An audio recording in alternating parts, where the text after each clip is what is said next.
Well, it's just been over a year since I started talking about the problems that we have out there in the world at the moment.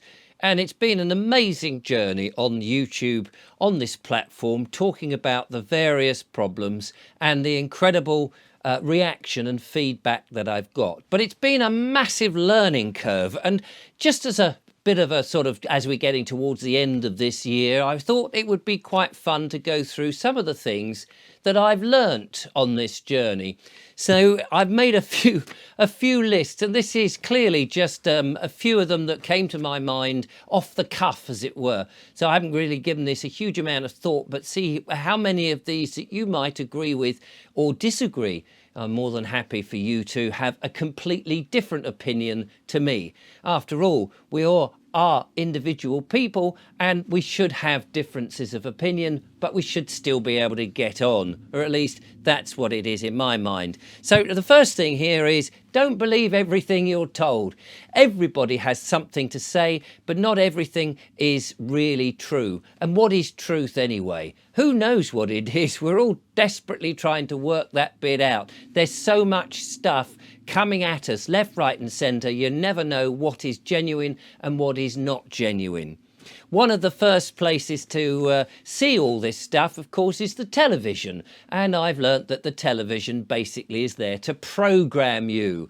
I once wanted to be on television. I had a children's television kids show in the 1990s. I learnt then what a backstabbing, egotistical, nasty place that television, the industry, it really is. And I decided that's it. I don't want to have anything more to do with it, and figured that if I could reach the common man, so to speak, through YouTube, that would be a far better way, that there would be nobody there to tell me how to do it, what to say and what agenda and what narrative to follow. And I've managed to do that. Now, not everybody may like or agree with my comments and ideas. That's absolutely fine. This is where it's a free world, hopefully.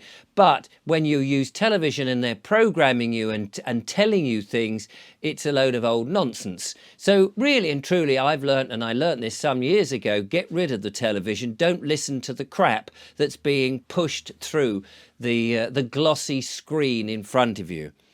Another thing I've learnt fairly recently is that raw milk is good for you. We've been told that milk was bad. A lot of people are lactose intolerant. They've been drinking that pasteurised, homogenised milk and they've not felt very good. Well, I think that's probably because they should have been drinking the good bacteria that is in raw milk. Milk has been ostracised at the moment, isn't it? We've got all these other types of milk where they're desperately trying to get rid of cows, and milk is another thing that's under attack. Actually, raw milk is extremely good for you. I've been reading a book all about it, and there are people who've just survived on a raw milk diet all on its own.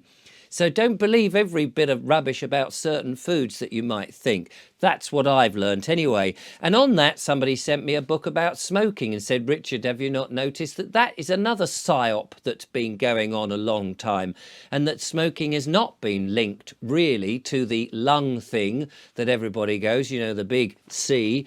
Apparently there have been trials where they tried to get animals to smoke certain brands of cigarettes, and turns out they couldn't actually get one case of an animal getting that condition that I just spoke of. So that's quite interesting. And it is interesting that old Fauci said at the beginning of the pandemic that now's a good time to stop smoking. And yet it turns out that nicotine, actually a product of the tobacco being a medicinal herb, is actually quite beneficial to that certain medical intervention that we may have had. It disrupts the I don't want to say the actual words, because another thing I've learned is that you can't have free speech on places like YouTube. Another thing I've learned is that we are men and women, that we're not persons. I'm not a person. That's a legal entity. That's legalese. That's something for the law courts. It's not me. It's a complete made up thing. It's just a name on a bit of paper. It's not actually me. I am a man, or I'm a woman. Well, I am a man, I can tell you that much. I've also learnt that governments lie repeatedly, on and on. In fact, anything the government says is actually not the truth. They never tell you actually what's going on. They lie to you about everything. They say something's good for you. Turns out it's absolutely bloody awful for you. They don't do what they ever say they're going to do. Every time they come back to say, can you vote us in? They say to you, oh, we'll do this and we'll do that. And then, of course, they forget that anything that's in their manifesto, make up some emergency and seem to be funding all sorts of acts of war across the world that nobody's actually asked for. And as for voting, well, I've learned that that is a complete waste of time because, as I just said, all that's happening is that you're getting the same two parties. You can't actually elect the people you want. You're having to vote those people in that they want to keep them in power. And so that is complete nonsense. The health service, I've discovered, is not actually as healthy as you may think. And it seems to be working for those people in the corporations, such as Big Pharma, to push all those medical products rather than actually look at your holistic side of you, the you that might be beneficial to other different types of treatment, rather than constantly taking little white pills or having certain drugs and things foisted upon you for the rest of your life, when the side effects are extremely long and also include death. Anything that has a side effect of potential death in it, in my mind, is probably not worth the gamble. But there you are. I've also learnt that governments and councils are in fact corporations. They're businesses. They are there for a profit. They are there to profit from you and I. They are there to extract money out of you under false pretenses, pretending to be an administration that's been elected by you to help your life. But actually all they do is come out with anti-human policies. They just have policies which seem to be totally against us. Have a look at ULEZ, for example. I mean, there you go, driving around at 20 miles an hour when actually you discover that's really wrecking your vehicle. It's no good for man or beast, and it's not a good idea whatsoever. I've learnt that school is disastrous for kids. Kids go to school. Kids are amazing things. You look at a baby from 0 to 5 is absolutely incredible. Look at it. It manages to understand its own environment. It learns how to use its body and manipulate its whole body from nothing. It learns a foreign language or a new language. It learns to communicate with its mother.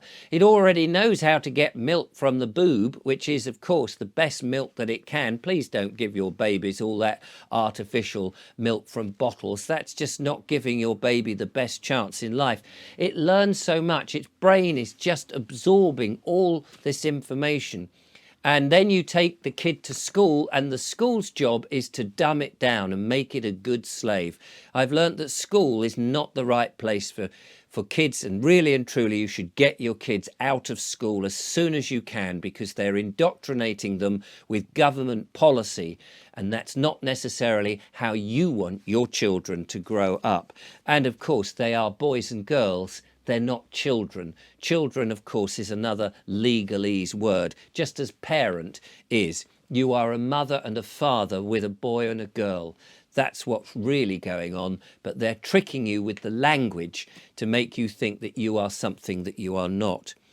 Medical interventions, I've learnt, of course, have been harming people. Need I say more on that? We know that that is the case. Andrew Bridgen has tried to get people interested in Parliament by showing the amount of harms that have been going on.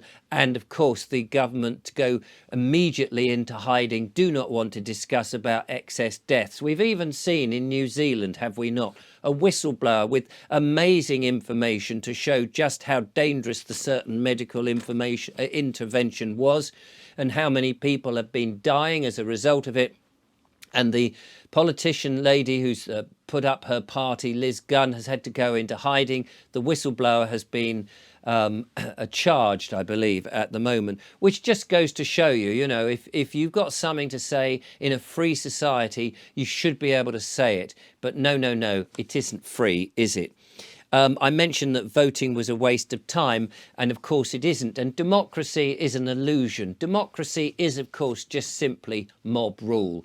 You've got 5 people, one of them happens to be a woman, the other are 4 guys. The 4 guys decide to rape the woman. The woman says, I don't want to be raped. The 4 guys say, I do. The majority wins. That's democracy. It's mob rule.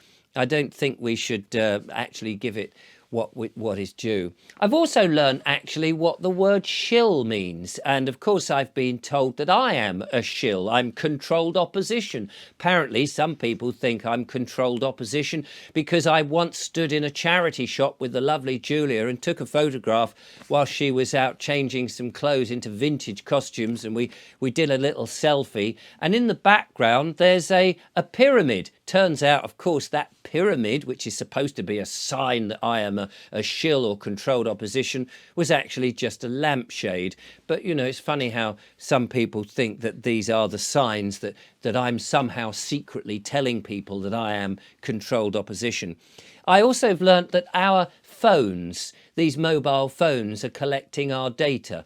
They're listening to us. They're spying on us. They're taking our biometrics every time we look into the camera and we take those selfies, so that there's a database of all these pictures of you and I somewhere, so that at some point in the future, like in China, that they can keep a complete control on us and allow us in places or exclude us from certain things, because they'll have all our biometrics and face recognition technology. And we've basically just given it away, not realizing what we were doing. And of course, the EMFs that are coming off, the radiation, the electrical magnetic frequencies, which are coming off those mobile phones, if we put them to our heads, they are actually frying our brains, although they'll lie and say that's not the case. And I've also learnt that, of course, these 5G towers, apparently the government doesn't even know if they are liable for it. They have no liability insurance if somebody dies when they turn a 5G mast on, which is a bit of a loophole, really,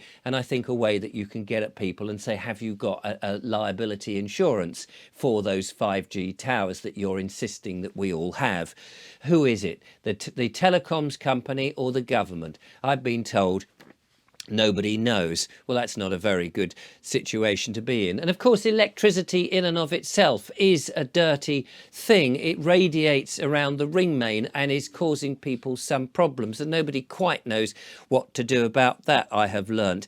I've learnt that anything with the word smart in it is completely and utterly dangerous. In fact, it's not smart for you, it's smart for the person who's put it in, the operator. And I use person there in the correct term, a corporation. So a smart meter, for example, is there to radiate at you, collect more of the Internet of Things, the data from you, so that somebody else can take advantage of it, or indeed switch off your electricity or curtail how much electricity you actually use.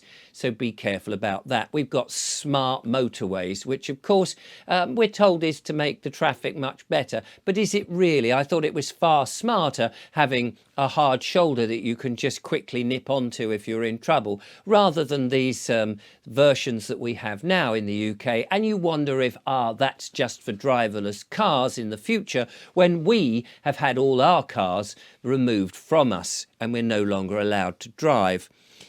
Man-made global warming, I have discovered, is a complete and utter lie.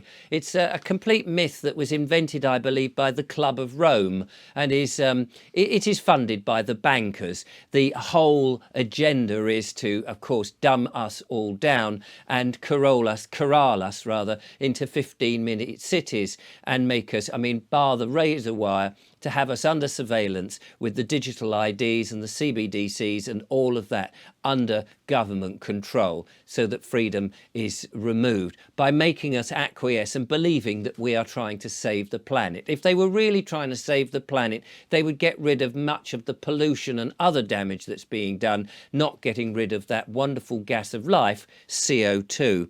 But there you are. Net zero, of course, I've discovered is a complete suicide pact, that if we try to do that for the same reason, the CO2, if you're trying to reduce the CO2, we are the carbon they want to get rid of. And of course, I have learnt naturally. I have learnt that there is a massive depopulation agenda going on, and this is happening as we speak. And as I mentioned about the sudden deaths and things that are happening, I need not say more. I've learnt also that the system, of course, is there to keep us down, to keep us slaves, and to control us, as in many of the things that I've already mentioned. And it's very difficult to get out of the system unless you fully understand it and grasp it. And the best thing is, it is about the numbers. If only we realise that we, the people, are the ones with the power, and we stop acquiescing to give them the power by just doing what they say. I've learnt that geoengineering is a thing. It's real. The chemtrails that we see in the sky, the technology that they're shoving in, and the nanotechnology of stuff, the graphene and the various other things that are being pumped into the body, is genuine. The poisoning of the waters to keep us dumb, the closing of the pineal gland, all of this is going on. It's real. It's not just made up or conspiracy nonsense.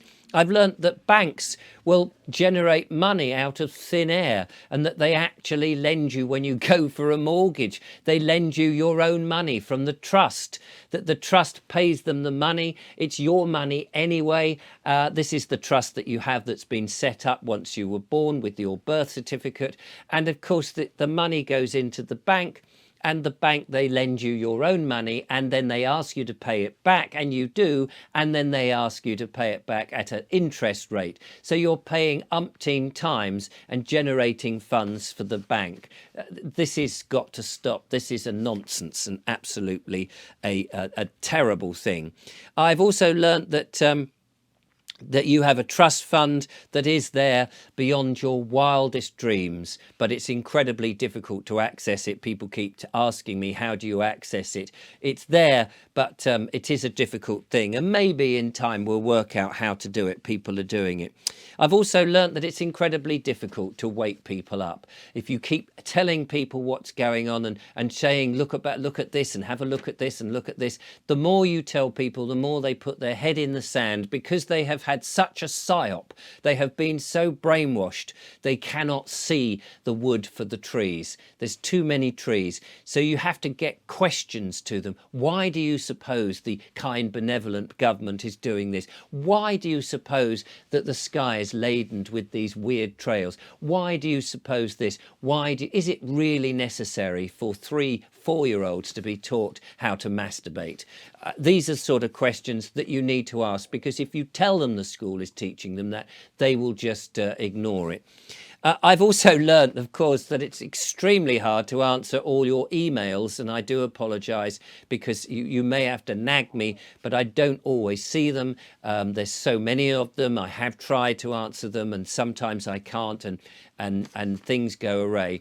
I am extremely grateful for everybody who's donated and been in touch and left comments. But I've also learnt that there are a lot of scammers pretending to be me, pretending to say, oh, please contact me on WhatsApp or in Telegram. That's not me. I don't do that in the comments. I don't ask anyone to contact me. I very rarely put any words in there. I may put a heart, and that's about it. So please don't think that I am trying to contact you. Avoid the scammers in the comments. There are millions of them doing it all the time, every day, and they are out to deceive you.